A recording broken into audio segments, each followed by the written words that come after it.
Hey everyone, today we are going to work on starting and finishing a Burr knot puzzle. The first step is going to be to mark and measure. The second step is going to be to cut it all out. The third step is to move on to filing and sanding. And finally, at the end, you should have a working Burr knot puzzle. Alright, so first step is going to be marking out the three pieces we need. We're going to need these two pieces that kind of look like a C, and the one piece that kind of looks like an O. I'm going to start by marking out our C's. What we're going to do is take our pre-cut piece that is at 80 millimeters by 60 millimeters, grab our square, set that to 30 millimeters on your square, set, take your square and mark the ends of it. So we're marking 30 millimeters from the end. Then we're going to come from the other end and repeat that again on the second piece.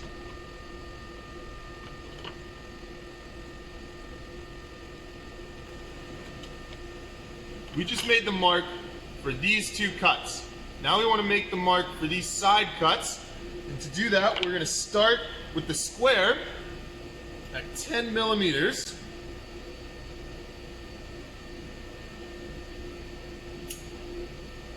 And make our marks. There we go. Now we have marked these two side cuts. The only cuts left to mark is the top and bottom cuts. For that, we're going to take our square and set it to 20 millimeters.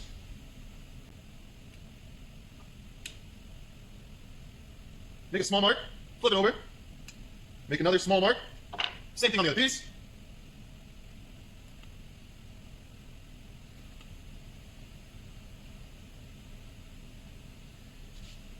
Last step, we're going to extend our square and carry those lines across. So I'm going to put my square to the end and drag that across. Like so.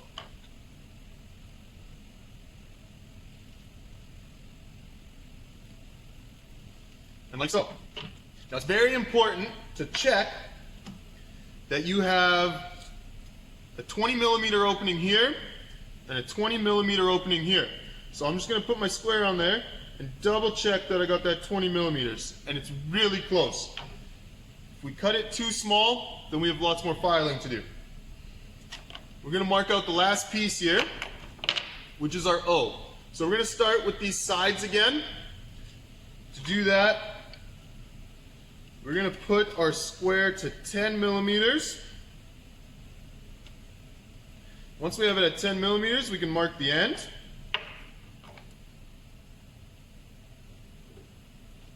Just like that. Once we have our 10 millimeter mark, which is this bottom cut here, then we can go and set our square to 20 millimeters.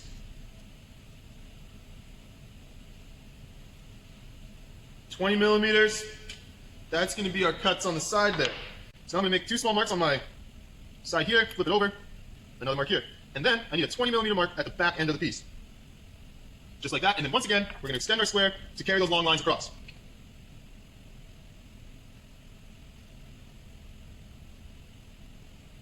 And just like so, we have our lines across. Once we have all our pieces laid out, it's time to get to cutting.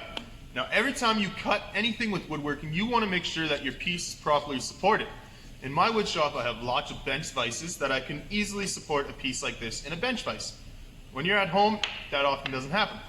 So you can grab one of these supports, make it yourself. It's very simple.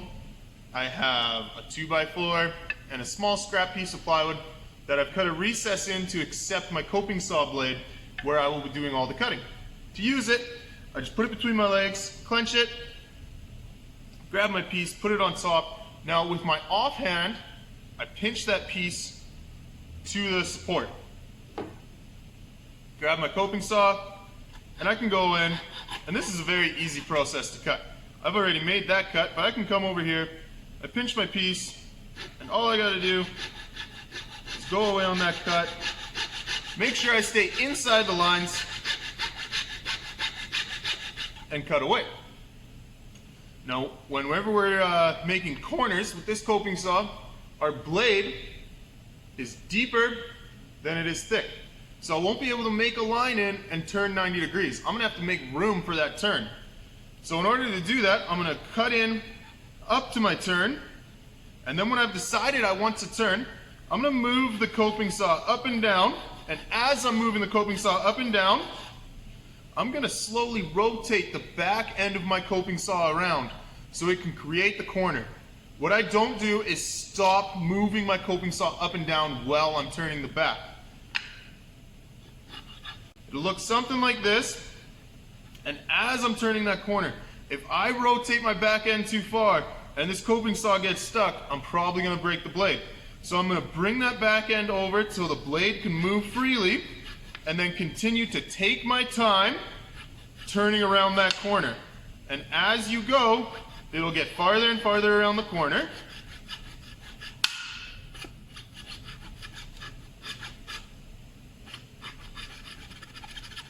And if you keep getting stuck like I was, just back off, and it'll work its way around.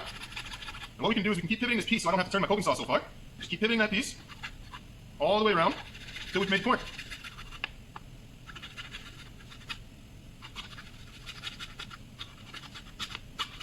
And with a little bit of struggling, I've now made it around the corner with the coping saw.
So once you've gotten to the stage of having all your pieces cut out, you're probably going to find that they will not go together how they should. If you take your C's, you should be able to fit the O over the C just like I'm trying to do now. If it doesn't quite fit, try and put the O in straight down. If the O fits like I'm doing right now, then it means that you have to make the opening on your O a little bit bigger. The next place that you have to make sure works is going this way. The O has to be able to slide through the C's. If I push on this one, I can get it in, but it is too tight to have a working puzzle. So I know from doing a quick test fit that I have to file away at this spot, on these edges, and on these edges here. Now when we're using the file, have to remember it is designed to go one direction. The file is designed with these teeth to be pushed along the wood. It is not designed to be pulled back. So when you are filing away at your wood, you want to have a nice straight stroke down, and then you don't put pressure when you're pulling it back up.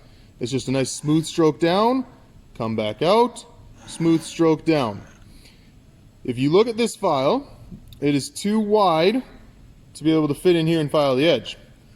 But this side of the file is still rough. So to get these edges a little wider, you can use the side of your file and you push and come back, push and come back. I'm going to finish filing these off and then we'll see what they look like.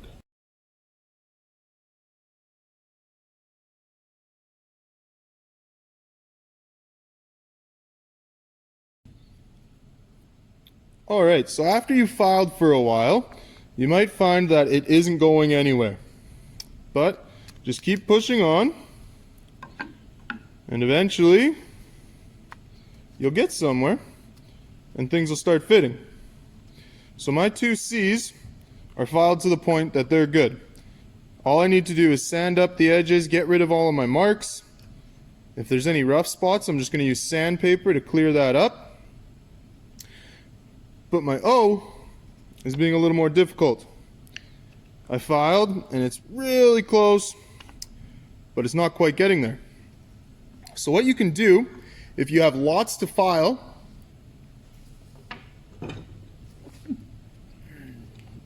is you can get your coping saw back, put that in,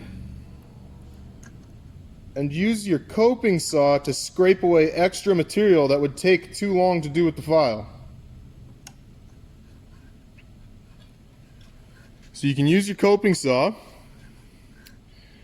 and just pushing it along the edge of your piece, try and file away just a little bit extra that would take way longer to get with the file. It's not going to look as clean, but once you're done scraping away with the saw, use the file to clean it up and everything will fit really nice.